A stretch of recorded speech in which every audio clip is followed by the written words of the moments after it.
ठीक है, तो शैल वी स्टार्ट स्टार्ट करते हैं हम लोग, है ना। देखिए, आज हम लोग 72nd बीपीएससी प्रीलिम्स के लिए जो साइंस है उसका पहला क्लास स्टार्ट करने के लिए जा रहे हैं, ठीक है। और आप लोग को पता है कि साइंस जो है वो one of the most important component है हमारे बीपीएससी के एग्जामिनेशन के लिए। तो इसके बारे में सबसे पहले हम लोग स्ट्रेटेजिकली एनालिसिस करेंगे, और ऐसा एनालिसिस करेंगे कि मैं आपको उस एनालिसिस में ये सब पॉइंट्स भी बताऊंगा कि कौन कौन से क्वेश्चंस कहाँ से पूछे गए हैं। और यू विल बी शॉक्ड कि मोस्ट ऑफ द क्वेश्चंस ऐसे सोर्स से पूछे गए हैं जिसको हम लोग आज तक इग्नोर करते हुए आए हैं, ठीक है। साथ ही साथ मैं आपको एनालिसिस के लास्ट पॉइंट तक मैं आपको ये बताऊंगा कि कैसे आप अपने मार्क्स को बूस्ट कर सकते हैं। साइंस में कौन कौन से स्पेसिफिक चैप्टर्स को हमें स्टडी करना चाहिए डेप्थ में, इन सारे पॉइंट्स के ऊपर हम लोग डिस्कस करेंगे। And once this analysis portion is over, हम लोग मूव करेंगे towards our first part of the lesson, जहां से हम लोग स्टार्ट करेंगे आज अपनी साइंस के क्लास को, दैट इज आवर बायोलॉजी, ठीक है। हम लोग बायोलॉजी से जो है वो स्टार्ट करेंगे अपने साइंस के क्लास को। हमारा जो क्लास का फॉर्मेट होगा वो ऐसे ही होगा जैसा आज क्लास चलेगा आपका, कि हम लोग जो है वो चैप्टर बाय चैप्टर, है ना, डेप्थ में एनालिसिस करते हुए हम लोग जो है वो कवर करेंगे, क्वेश्चंस वगैरह देखते हुए, है ना। और साथ ही साथ जो है वो जो आपका क्लासेस होगा वो वीक में जनरली 2 to 3 डेज होगा। अभी रिसेंटली जो नेक्स्ट वीक होगा उसमें, और एक बार हम लोग जब साइंस खत्म कर लेंगे then we will move towards the, ठीक है, जो दूसरा कंपोनेंट है हमारा बिहार स्पेशल। क्लियर है, आई होप। एक बार क्लास खत्म हो जाए then you all can ask questions if you have any doubt regarding any of the chapters और any of the topics which has been taught in the class, जो आप लोग को क्लास में पढ़ाया गया है। क्लास जो है वो बाइलिंगुअल मोड में हम लोग करेंगे, ताकि यदि कोई हिंदी मीडियम के भी छात्र हैं या फिर अंग्रेजी माध्यम के छात्र हैं, दोनों को जो है वो ये क्लास अच्छे से समझ में आए, ठीक है। तो I hope everything is clear, है ना। क्लास का फॉर्मेट आप लोग के लिए क्लियर है। आगे बढ़ते हैं, स्टार्ट करते हैं, है ना। देखिए, सबसे पहले क्लास स्टार्ट करने से पहले, है ना, हम लोग कुछ कुछ जो है वो स्पेसिफिक पॉइंट्स के ऊपर डिस्कस करते हैं, ठीक है। आज हम लोग एक बहुत ही इंपॉर्टेंट टॉपिक के ऊपर डिस्कस करेंगे, और वो टॉपिक क्या होने वाला है हमारा, कि साइंस में स्पेसिफिकली कैसे हम लोग जो है वो स्कोर कर सकते हैं। सबसे पहला पॉइंट तो हम लोग ये डिस्कस करेंगे। दूसरा पॉइंट कि कौन कौन से हमारे सोर्सेस होने चाहिए जहां से हमें ये पढ़ना है। और तीसरा, हम लोग एनालिसिस करके देखेंगे कि उन सोर्सेस में भी किन अलग अलग टॉपिक्स के ऊपर जो है वो हमें सबसे ज्यादा फोकस करना है, ठीक है।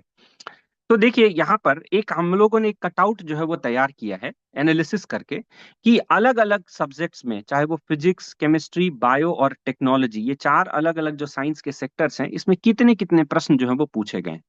तो जब आप इसका एनालिसिस करते हैं तो आप देखेंगे कि सबसे ज्यादा प्रश्न जो है वो हमारे किससे पूछे गए हैं, तो बायो से। 71वीं में 11 प्रश्न पूछे गए, 70वीं में 8 प्रश्न, और 69वीं में जो है वो 9 प्रश्न। कुल मिलाकर लगभग जो है वो 28 प्रश्न पिछले 3 साल में सिर्फ बायो से पूछे जा चुके हैं। फिजिक्स की यदि बात करें तो 10, 8 और 6 मतलब 24 प्रश्न जो है वो फिजिक्स से पूछे गए हैं। तो नंबर 1 पर अभी भी आपका जो है वो बायो बना हुआ है। नंबर 2 पर कौन है, तो फिजिक्स है। और नंबर 3 पर यदि हम देखें तो हमारा कौन सा है, केमिस्ट्री है। 10, 6 और 5 मतलब कुल मिलाकर 21 क्वेश्चन जो है वो आपके पूछे गए हैं केमिस्ट्री से।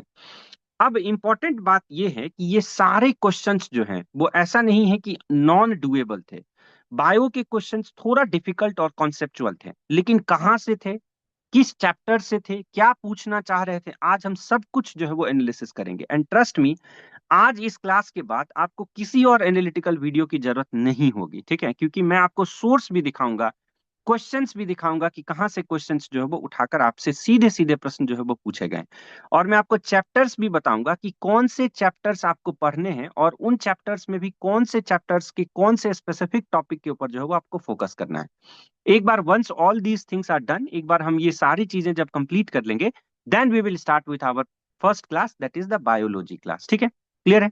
तो ये एक एनालिसिस जो है वो आप देख सकते हैं कि कैसे कैसे नंबर ऑफ क्वेश्चंस जो है वो पूछे गए हैं। तो टोटल यदि हम लोग 71st बीपीएससी में देखें तो we have 29 questions from the science, 26 in 70th, और 69th में देखें तो 24 क्वेश्चन जो है वो पूछे गए हैं। तो विद द ईयर यदि हम लोग देखें तो साइंस के क्वेश्चन जो है वो धीरे धीरे बढ़ते जा रहे हैं।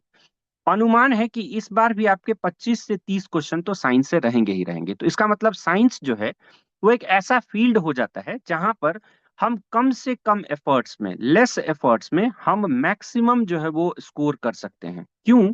क्योंकि साइंस जो है वो रटना कम है, एनालिटिकल ज्यादा है। यदि आपको कॉन्सेप्ट समझ में आ गया, लोग बोलते हैं बायोलॉजी में सर रटना पड़ता है, नहीं ऐसा नहीं है। बायो में भी यदि आपको कॉन्सेप्ट समझ में आ गया तो आपके लिए स्कोर करना that is not a big deal, ठीक है, वो एक बड़ा चीज नहीं होने वाला है हमारे लिए, ठीक है। तो कुछ मैंने प्रीवियस ईयर क्वेश्चंस जो है वो यहाँ पर पेस्ट किया है ना, आप लोगों के लिए। आप देख सकते हैं ये 71st बीपीएससी प्रीलिम्स का क्वेश्चन है, ठीक है। मैं आपको बीच बीच में पूछते रहूंगा कि मेरा वॉइस और स्क्रीन क्लियर है कि नहीं, ठीक है। तो कोई आप लोगों में से एक भी अनम्यूट करके मुझे बता देंगे कि यस सर, ठीक है ना, कि क्लियर है कि नहीं है। आई होप क्लियर है, अभी आप लोगों को क्लियरली दिख रहा है। कोई एक बताइए यस अनम्यूट सर। करके। ठीक है। Yes sir. तो अभी हम लोग सेव ठीक है। तो अभी हम लोग 71st बीपीएससी प्रीलिम्स का यदि हम लोग क्वेश्चन देखते हैं, तो आप देखिए कि क्वेश्चन जो है वो, अब जो फिजिक्स का क्वेश्चन पूछा जा रहा है उसमें न्यूमेरिकल्स के जो स्ट्रेंथ है वो धीरे धीरे करके इंक्रीज हो रहे हैं। पहले जो आपका कैलकुलेटिव पार्ट था वो 10 क्वेश्चन पूछा जाता था, जिसमें आपके मैथ्स और क्या होते थे, तो रीजनिंग का क्वेश्चन होता था, है ना। लेकिन ये कैलकुलेशन अब आपको न्यूमेरिकल्स के फॉर्म में फिजिक्स में भी जो है वो देखने को मिला है। और 71st में तो कई सारे क्वेश्चन, मतलब मोस्ट ऑफ द क्वेश्चन जो फिजिक्स से हैं वो डायरेक्टली क्या पूछे गए हैं, तो न्यूमेरिकल्स पूछे गए हैं। और ट्रस्ट में ये सारे क्वेश्चंस, जितने भी क्वेश्चन साइंस के आपके पूछे गए हैं, ठीक है, चाहे वो 71st हो, चाहे वो 70th हो, चाहे 69th हो, अभी हम सब देखेंगे, ठीक है। वो सारे क्वेश्चन आपके कहाँ से पूछे गए? डायरेक्ट क्वेश्चन है आपके एनसीईआरटी से। मैं आपको क्वेश्चंस भी दिखाऊंगा कि एनसीईआरटी का कौन सा चैप्टर, कौन सा पेज नंबर और कहाँ से ये प्रश्न उठाकर जो है वो यहाँ पर पूछा गया है। मतलब आई डोंट नो कि why this analysis has not been done by any other institution, है ना, जबकि उनके पास जो है वो रिसोर्सेस है, सब कुछ अवेलेबल है, बट फिर भी they keep promoting their own, जो है वो अपने मटेरियल्स को प्रमोट करते हैं rather than focusing on the NCERT. और आपको पता है कि अभी रिसेंटली जो है वो हमारे एग्जामिनेशन कंट्रोलर साहब हैं, उन्होंने जो है वो एक पॉडकास्ट किया था और उस पॉडकास्ट में क्लियरली बोल दिया था कि now BPSC is not note specific. आप किसी भी कोचिंग इंस्टीट्यूशन के नोट पढ़ के आप क्वालिफाई नहीं कर सकते हैं BPSC, because now BPSC is looking towards 3 layer information. ये 3 लेयर इंफॉर्मेशन क्या है? मतलब यदि आप कोई टॉपिक पढ़ते हैं तो उससे रिलेटेड 3 लेयर के और डेप्थ में इंफॉर्मेशन जो है वो आपको पता होना चाहिए। ये नहीं कि सिर्फ आपने पढ़ लिया फोर्स क्या है, आपने पढ़ लिया फ्रिक्शन क्या है और बस उससे डायरेक्ट क्वेश्चन आपसे आ जाएंगे, ठीक है। तो NCERT should be our basis. NCERT क्या होना चाहिए? स्पेसिफिकली साइंस के लिए तो हमारा बेसिस होना ही चाहिए।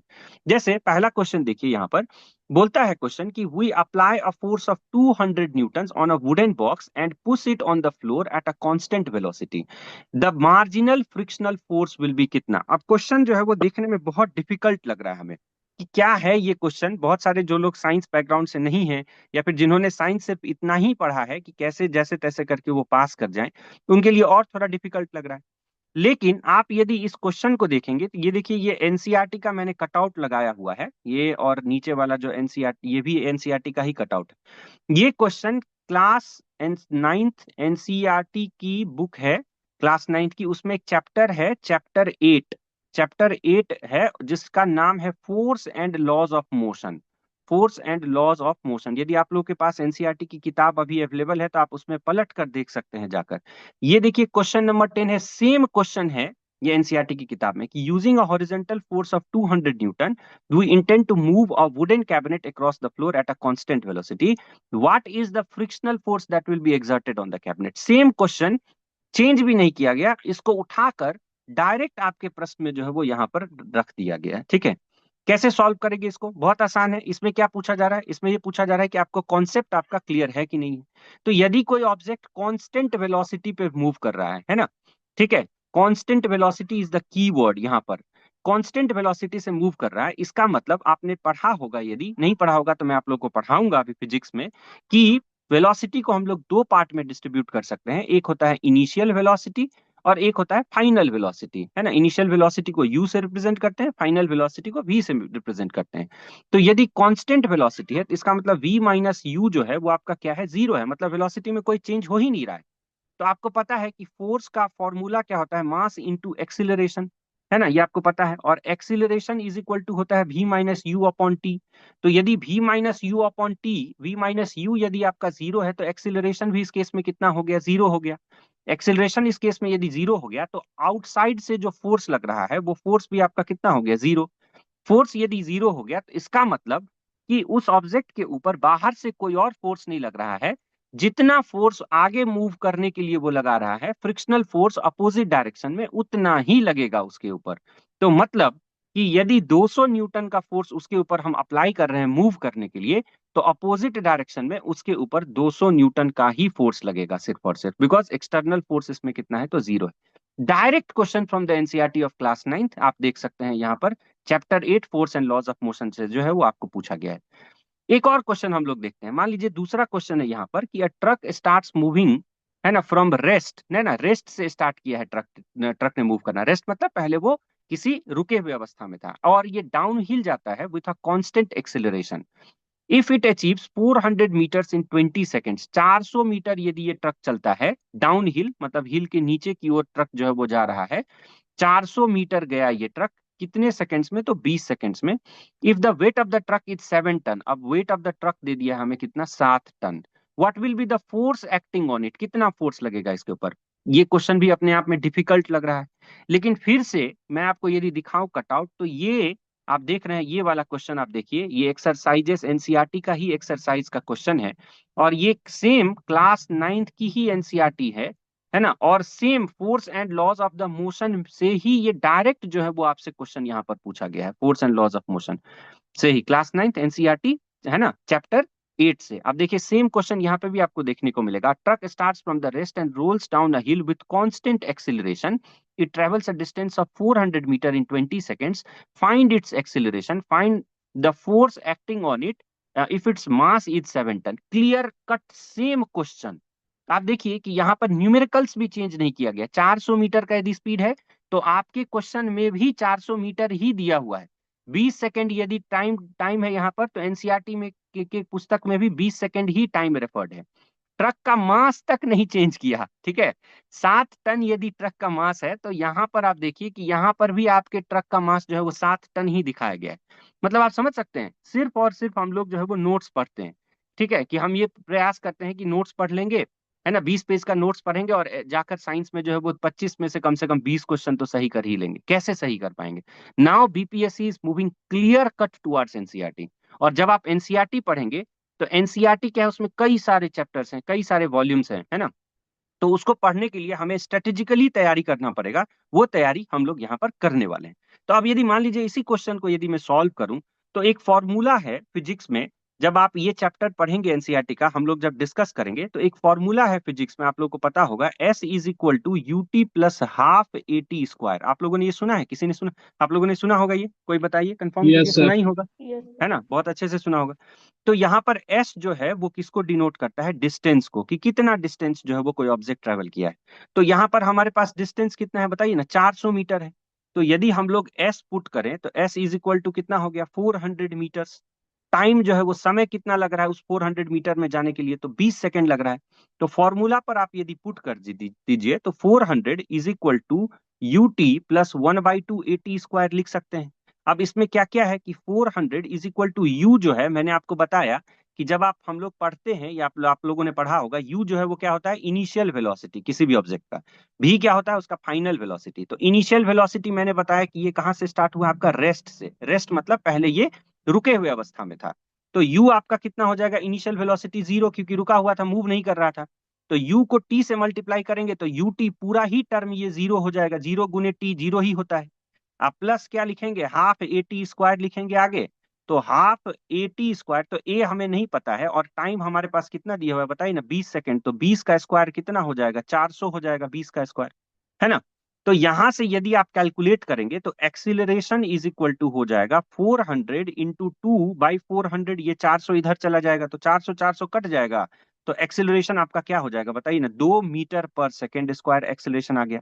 अब जब एक्सीलरेशन आपका निकल गया, तो आपको निकालना क्या है बताइए ना, फोर्स निकालना है।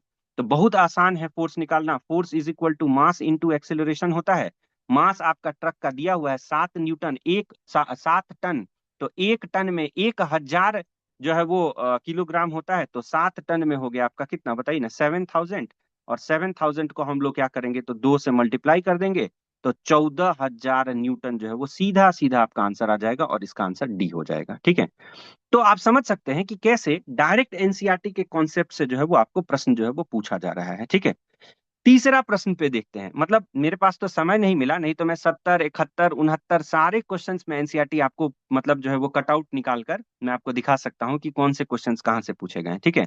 And trust me, I am मतलब मैंने जो है वो 2 बार से मैंने एग्जाम दिया है बीपीएससी का, 67th दिया और इस बार मैंने 70th दिया। कभी भी आज तक साइंस मैंने जो है एनसीईआरटी से ही सिर्फ कवर किया है, एनसीईआरटी से बाहर मैंने कुछ भी कवर नहीं किया आज तक। सिर्फ क्वेश्चन बनाए हैं अलग अलग प्रैक्टिस पेपर से या फिर अलग अलग किताब से, घटना चक्र से, और आज तक कभी भी 22-23 नंबर से कम किसी भी एग्जामिनेशन में जो है वो नहीं आए हैं, ठीक है।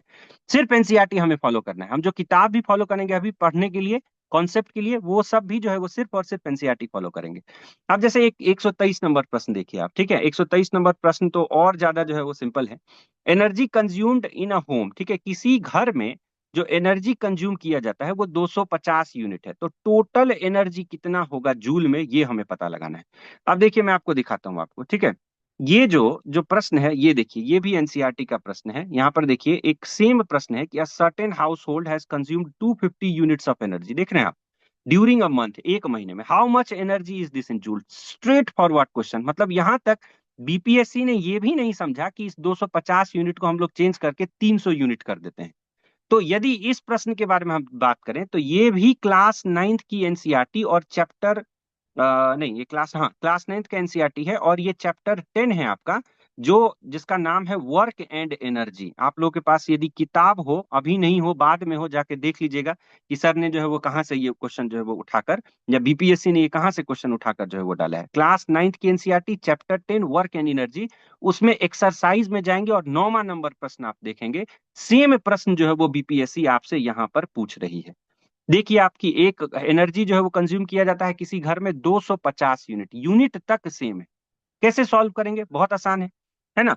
तो इस प्रकार के क्वेश्चन, जैसे मान लीजिए इसी को यदि सॉल्व करना हो, कैसे करेंगे कि देखिए एक यूनिट जो होता है उसको हम लोग मेजर करते हैं किलो वाट आवर में। आप लोगों ने शायद सुना होगा kilo watt hour. 1 kilo watt hour यदि कोई बोलता है तो इसका मतलब होता है 3.6 गुने 10 का पावर 6 जूल। ये याद करना है आप लोग को। कैसे आता है जब हम लोग फिजिक्स पढ़ेंगे तब मैं आपको बताऊंगा कि ये कैसे आता है। समझ रहे हैं आप, कॉन्सेप्ट समझिए, कॉन्सेप्ट समझ के उसको बस अप्लाई करना है। बीपीएससी बस ये चाहती है कि 8वां 9वां 10वां 11वां 12वां का जो बच्चा सब जो कॉन्सेप्ट पढ़ा हुआ है उस कॉन्सेप्ट को भी आप समझ के अपने अंदर जो है वो अप्लाई कर पा रहे हैं कि नहीं कर पा रहे हैं। तो 1 kilo watt hour is equal to 3.6 into 10 to the power 6 joule. तो इसी प्रकार यदि हम लोग कैलकुलेट करें, 250 यूनिट है, तो 250 गुने 3.6 गुने 10 का पावर 6 जूल यदि हम लोग करते हैं, कैलकुलेट करेंगे इसको, तो यदि आप कैलकुलेट करते हैं इसको तो ये 9 गुने 10 का पावर 8 जो है वो आसानी से आपको मिल जाएगा इसका आंसर। तो ऐसे ऐसे करके मतलब सारे प्रश्न, कोई भी प्रश्न हो वो आपको डायरेक्ट जो है वो एनसीईआरटी से मिलता है। जैसे ये क्वेश्चन है, in which medium the speed of sound is maximum, किस मीडियम में स्पीड ऑफ साउंड जो है वो मैक्सिमम होता है। तो ये भी आपका एनसीईआरटी है। क्लास 9th की आप एनसीईआरटी खोलेंगे और चैप्टर 11 में जाएंगे। चैप्टर 11 जो है वो आपका कौन सा है, साउंड है। वहां पर आप जाएंगे, ये सीधा प्रश्न आपको दिखेगा, वहां पर लिखा हुआ है कि स्पीड ऑफ साउंड जो है वो डेंसिटी के ऊपर डिपेंड करता है, डेंसिटी जिसकी सबसे अधिक होगी उसी में स्पीड ऑफ साउंड मैक्सिमम होगा। तो अब आप उस हिसाब से इस पूरे जितने भी आपके जो है वो ऑप्शन है उसको एनालिसिस कीजिए कि हाइड्रोजन का डेंसिटी ज्यादा है कि एयर का ज्यादा है कि वाटर का ज्यादा है कि स्टील का ज्यादा है। तो डेंसिटी बराबर फॉर्मूला आपको पता है क्या होता है, मास बाय वॉल्यूम। तो जिसका मास ज्यादा उसका डेंसिटी ज्यादा, डायरेक्टली प्रोपोर्शनल है दोनों, तो इसका मतलब स्टील जो है वो सबसे ज्यादा डेंस होगा, तो इसका आंसर स्टील होगा। तो मतलब कोई भी क्वेश्चन ऐसा नहीं है जो क्वेश्चन आपके एनसीईआरटी के कॉन्सेप्ट से बाहर से पूछा गया है। चलिए कुछ और क्वेश्चंस देखते हैं। एक क्वेश्चन है यहाँ पर, the potential energy of free falling body continuously decreases, ठीक है। अब पोटेंशियल एनर्जी, यदि कोई ऑब्जेक्ट फ्री फॉल में है, फ्री फॉल मतलब क्या हुआ कि जैसे आप हवाई जहाज से ऊपर गए मान लीजिए, और हवाई जहाज से ऊपर गए और कोई ऑब्जेक्ट को वहां से गिरा दिए, तो अब अर्थ का अपना एक ग्रेविटेशनल फोर्स होता है जिसको गुरुत्वाकर्षण बल बोलते हैं, आप लोगों को पता है। तो वो गुरुत्वाकर्षण बल क्या करता है, कोई भी ऑब्जेक्ट को अपने तरफ खींचता है, और जब वो खींच रहा है तो फ्री फॉल हो रहा है, मतलब उसके ऊपर और कोई फोर्स नहीं लग रहा है apart from gravitational force. This is called free fall. तो जब हम लोग फ्री फॉल करते हैं तो पोटेंशियल एनर्जी ऑब्जेक्ट का क्या होगा, डिक्रीज कर रहा है कि इंक्रीज कर रहा है या क्या हो रहा है, ये इस प्रिंसिपल में क्या देखते हैं, ए बी सी डी में से कौन सा ऑप्शन होगा। देखिए ये क्वेश्चन भी डायरेक्ट एनसीईआरटी से है, मैं आपको दिखाता हूं, ये देखिए ये प्रश्न है यहाँ पर, है ना, क्वेश्चन नंबर 6 आप पढ़िए, the potential energy of free falling object decreases progressively, does this violate the law of conservation of energy, why, ये भी एनसीईआरटी का प्रश्न है। चैप्टर 10, यदि आप चैप्टर 10 क्लास 9th में जाएंगे, है ना, क्लास 9th की एनसीईआरटी चैप्टर 10, फिर से वर्क एनर्जी में आप जाएंगे, वर्क एंड एनर्जी में, तो वहां से डायरेक्ट प्रश्न जो है वो आपसे ये पूछा गया है ना, आप ये निकाल के देख लीजिएगा इसको कि ये प्रश्न है कि नहीं उसमें, ठीक है। तो इसका आंसर क्या होगा कि यदि कोई ऑब्जेक्ट फ्री फॉलिंग में है तो principle of conservation of energy जो है वो वायलेट नहीं होता, ये स्टेटमेंट ही लिखा हुआ है वहां पर एनसीईआरटी में, जब आप इस चैप्टर को पढ़ेंगे तो ये सीधा सीधा स्टेटमेंट, ये चैप्टर आप पढ़िए class 9th work and energy, तो वहां पर सीधा सीधा ये स्टेटमेंट लिखा हुआ है कि when ever an object is in free fall, जब भी कोई ऑब्जेक्ट फ्री फॉल में होता है तो दो जो कंजर्वेशन ऑफ एनर्जी है वो वायलेट नहीं होता है, कंजर्वेशन ऑफ एनर्जी वायलेट नहीं होगा, ये डायरेक्ट लिखा हुआ है वहां पर। एकदम आसान क्वेश्चन है। फिर देखते हैं अगला क्वेश्चन भी थोड़ा सा देख लेते हैं, एक दो प्रश्न देख लेते हैं, फिर मैं आपको स्ट्रेटेजी के पार्ट पे जो है वो मैं ले चलूंगा कि कौन से चैप्टर्स पढ़ने ज्यादा इंपॉर्टेंट है, किस चैप्टर से बीपीएससी ने अभी तक सबसे ज्यादा प्रश्न पूछे हैं, उन चैप्टर्स में भी कौन कौन से टॉपिक्स जो है वो आपके लिए इंपॉर्टेंट है। Then we will start our class. Clear है, मेरी आवाज क्लियर जा रही है, स्क्रीन क्लियर है, प्लीज कंफर्म एक बार, यस प्लीज सर। कंफर्म। ठीक है, तो अब देखिए जैसे नेक्स्ट क्वेश्चन है आपका, क्वेश्चन नंबर जो है वो 126 है कि a pair of oxygen exerts a force of 140 Newton, force जो है वो आपको दिया हुआ है कितना, 140 न्यूटन। कहाँ कब ये फोर्स लग रहा है, तो ऑक्सीजन क्या कर रही है, तो फ्लो कर रही है फील्ड को, मतलब खेत में जुताई कर रही है। The field ploughed is 15 meter long, है ना, लंबाई दे दिया कितना, 15 मीटर जो है वो लंबाई है खेत का। The work done in ploughing the field, ये प्रश्न कहाँ से पूछा गया, इसके बारे में यदि हम लोग देखें तो ये देखिए ये एनसीईआरटी के inside the inside the exercise, यदि कोई आप चैप्टर पढ़ते हैं तो उसके बीच बीच में ये इस प्रकार के प्रश्न जो है वो आपसे पूछे जाते हैं। कभी आप लोगों ने एनसीईआरटी देखा होगा, आप लोगों ने पढ़ाई ही होगा क्लास 9th क्लास 8th में, तो ये बीच बीच में ये प्रश्न जो है वो पूछे जाते हैं। सिमिलरली ये क्लास 9th के ही एनसीईआरटी से ये पूछा हुआ है, ये भी चैप्टर 10 से ही है आपका, वर्क एनर्जी से, और यहाँ पर ये प्रश्न आप देख सकते हैं, same question. A pair of bullock exerts a force of 140 Newton on the flow, 140 Newton force लगा रही है। देखिए आप कि बीपीएससी ने चेंज भी नहीं किया, फोर्स भी उतना का उतना ही रखा है, 140 न्यूटन, है ना, और the field is being flowed, और 15 मीटर लंबाई यहाँ पे भी है, 15 मीटर लंबाई आपके क्वेश्चन में भी है, सेम प्रश्न हूबहू उठाकर जो है वो रख दिया है बीपीएससी ने। How much work is done in ploughing the length of the field, कितना वर्क जो है वो हुआ इसमें। तो बहुत आसान प्रश्न, सीधा सीधा प्रश्न, वर्क बराबर फोर्स इंटू डिस्प्लेसमेंट, है ना, तो फोर्स इंटू डिस्प्लेसमेंट मतलब 140 न्यूटन का फोर्स लग रहा है, 15 मीटर जो उसकी लंबाई है, तो 2100 जूल जो है वो इसका आंसर हो जाएगा। डायरेक्ट सी को सी नंबर पे हम टिक करेंगे। तो मतलब एक भी क्वेश्चन ऐसा नहीं है जो आप एनसीईआरटी से बाहर, आप चाहे ये क्वेश्चन, मतलब मैंने बहुत सारे क्वेश्चंस जो है वो सारे क्वेश्चंस एक प्रकार से मैंने निकाल लिए हैं, तो ये सारे क्वेश्चंस जब आप देखेंगे एक भी प्रश्न आपको नहीं दिखेगा जिसका क्वेश्चन एनसीईआरटी से बाहर। जैसे आप केमिस्ट्री की बात कर लेते हैं थोड़ा सा, है ना, फिजिक्स के बारे में चर्चा कर लिए, केमिस्ट्री में भी यदि आप देखें तो जैसे ये पीएच वैल्यू का क्वेश्चन है, pH value of 0.1 gram, 0.1 NaCl solution is approximately कितना होगा। तो ये भी क्वेश्चन जो है वो क्लास 11th का क्वेश्चन है। यदि आप जाएंगे तो चैप्टर 7 आई थिंक है, चैप्टर 7 या 6 है, चैप्टर 7 है, इक्विलिब्रियम करके एक चैप्टर है, यदि आप देखेंगे क्लास 11th में, तो इक्विलिब्रियम जब आप पढ़ते हैं तो वहां पर सीधा सीधा जो है वो लॉग फॉर्मूला लगाकर आपको पीएच निकालने का मान जो है उसमें सिखाया जाता है कि पीएच बराबर minus log H plus ion होता है। यदि 0.1 यदि NHCl है तो इसका मतलब इसमें कितना होगा, 10⁻⁻1, तो इसका मतलब पीएच जो है वो कितना हो जाएगा, इसका तो 1 हो जाएगा।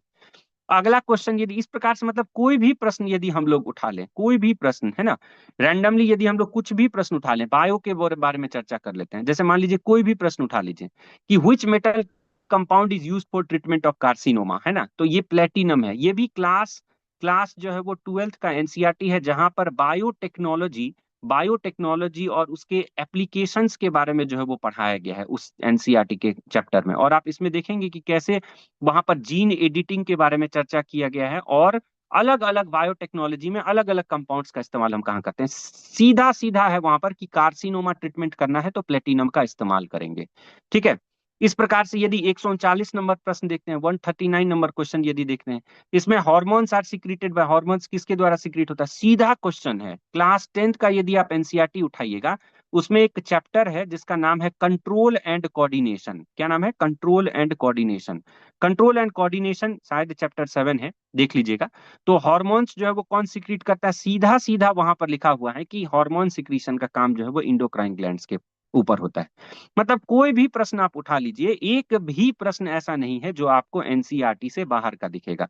एक प्रश्न जैसे मान लीजिए कि एक प्रश्न है जैसे 141 नंबर क्वेश्चन है, बहुत सारे लोगों ने बोला कि ये एनसीईआरटी से क्वेश्चन नहीं है। आप जाइए इसके बारे में भी देखिए, क्लास 12th की एनसीईआरटी उठाइए, है ना, उसमें एक चैप्टर ही है और ये one of the important chapter है यदि आप लोग बीपीएससी की तैयारी कर रहे हैं तो। ह्यूमन हेल्थ एंड डिजीजेस उस चैप्टर का नाम है, ह्यूमन हेल्थ एंड डिजीजेस। ठीक है, आप लोग जाकर वेरीफाई कर सकते हैं इसको।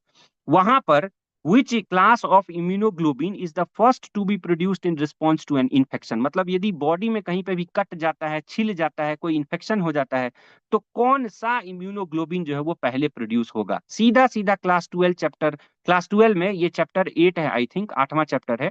इसमें ह्यूमन हेल्थ एंड डिजीजेस में यदि आप पढ़ेंगे तो सीधा सीधा इसमें लिखा हुआ है कि IgG से पहले बउआ IgM आएगा। ठीक है, मतलब जी से पहले एम जो है वो लेकर आना है आपको। तो यहां पर सीधे सीधे इसका आंसर जो है वो IgM हो जाता। ठीक है, मतलब सारे प्रश्न, ठीक है, कोई भी प्रश्न यदि हम लोग देखेंगे तो ये सारे प्रश्न, ये कटआउट है, आप लोग देख लीजिएगा इस सारे कटआउट को, है ना। बायो के प्रश्न है, मतलब अभी थोड़ा जो है वो हम लोग एक एक प्रश्न पे जाएंगे तो समय लग जाएगा। जो मेन हमारा कोर्स है उसको हम लोग स्टार्ट करने के ऊपर फोकस करेंगे।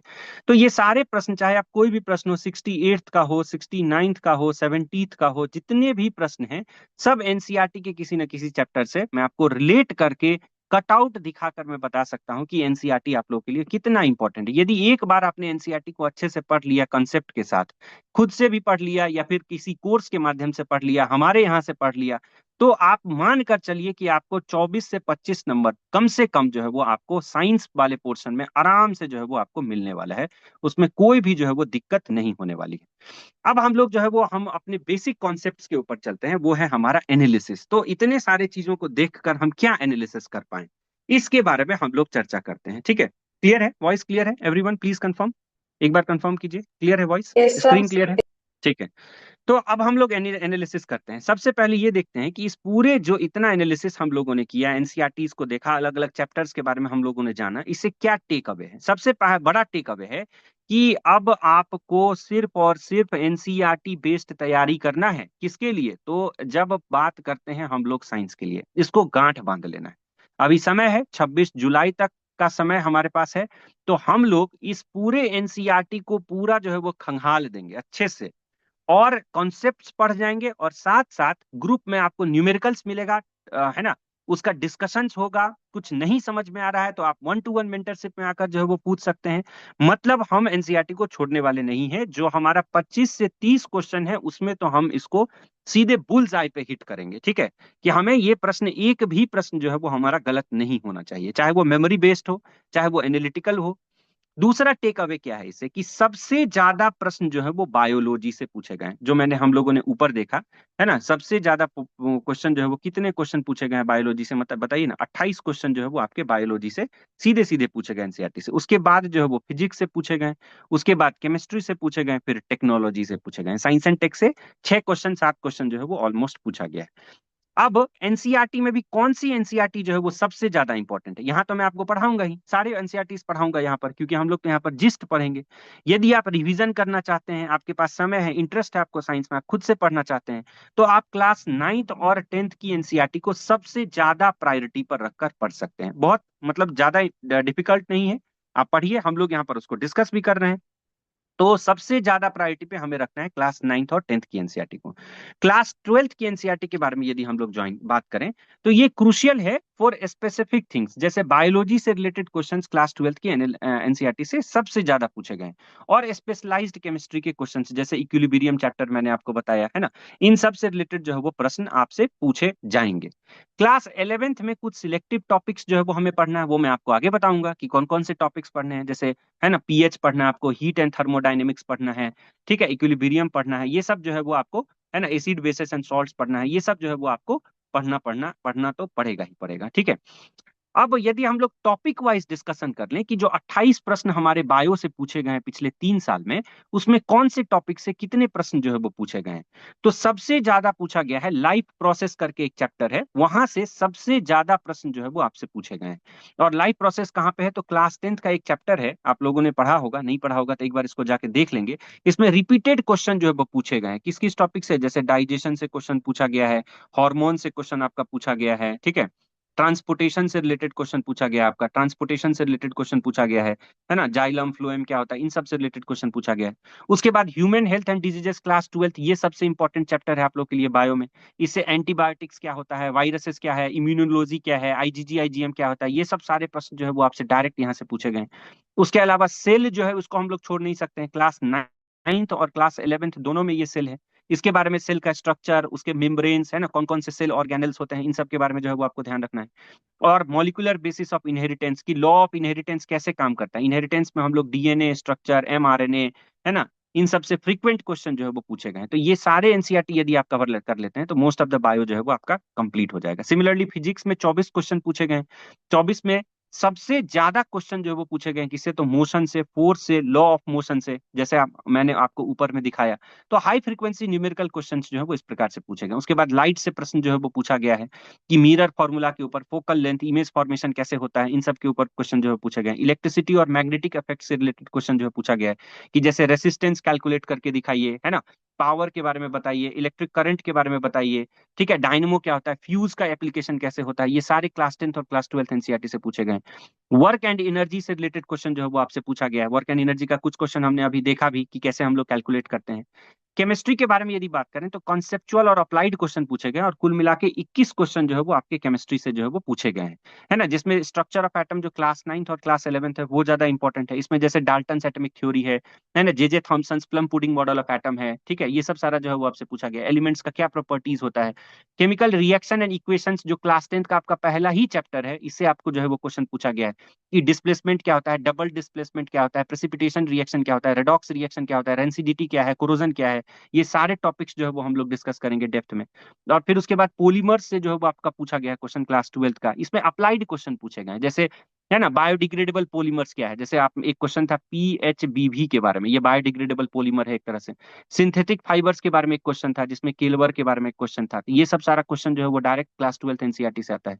और एसिड बेसिस एंड सॉल्ट है जो आपका 10th एंड 12th का है। तो मतलब कुल मिलाकर हम लोग सारे, इन सारे चैप्टर्स के ऊपर पढ़ेंगे तो हम लोग सब कुछ, लेकिन इन सारे चैप्टर्स के ऊपर जो है वो हम लोग ज्यादा फोकस करने वाले हैं, ठीक है।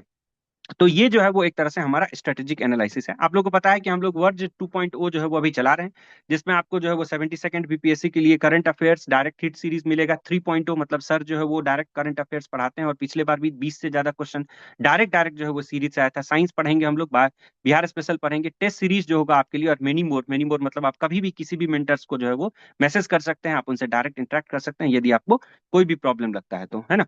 तो ये सारे पोर्शंस जो है वो हम लोग कवर करने वाले हैं। अब क्योंकि रामनवमी का दिन है आज, है ना, तो इसके लिए एक डायरेक्ट जो है वो ऑफर यहाँ पर जो है वो एजुकेट भारत ने दिया है। यदि आप आज जो है वो इनरोल करते हैं, या यदि कोई भी व्यक्ति इनरोल करता है, तो उसको 1,000 रुपये फ्लैट ऑफ जो है वो मिलेगा। टेलीग्राम चैनल पर जाकर, जो एजुकेट भारत का टेलीग्राम चैनल है, वहां से जाकर आप डायरेक्ट इनरोल कर सकते हैं। 20+ डायरेक्ट हिट जो है वो, है ना, जो सर ने डायरेक्ट हिट प्रीलिम्स के लिए पढ़ाया था पिछले 2 साल से, उसमें डायरेक्ट क्वेश्चन जो है वो हमें देखने को मिला है। अब जो लोग सिर्फ और सिर्फ किसी एक स्पेसिफिक पोर्शन में इंटरेस्टेड है, ऐसा नहीं है कि उनको साइंस ही पढ़ना है या फिर उनको सब कुछ पढ़ना है, उनको लगता है मेरा साइंस वीक है, तो आप सिर्फ और सिर्फ साइंस का कोर्स जो है वो खरीद सकते हैं, है ना, 1999 में। यदि आपको लगता है कि सिर्फ नहीं, मुझे डायरेक्ट हिट पढ़ना है, करंट अफेयर्स मेरा वीक है, साइंस और बिहार वाला मैं खुद से कर सकता हूँ, तो आप इसको खरीद सकते हैं, है ना। इस प्रकार से टेस्ट सीरीज यदि किसी को लगता है तो वो आप सिर्फ टेस्ट सीरीज खरीद सकते हैं। यदि आप इनर सर्कल में आना चाहते हैं, मतलब मेंटरशिप कंप्लीट खरीदना चाहते हैं, तो आप वो भी ले सकते हैं। तो ये था हमारा जो है वो एक प्रकार से strategy related issue, strategy related portions. यहाँ तक कोई डाउट किसी को, एक बार कंफर्म कीजिए, then we will move towards the basic thing, जो हमारा जो है वो आज का क्लास है, जिसके बारे में जो है वो हम लोग डेप्थ में डिस्कस करने वाले हैं।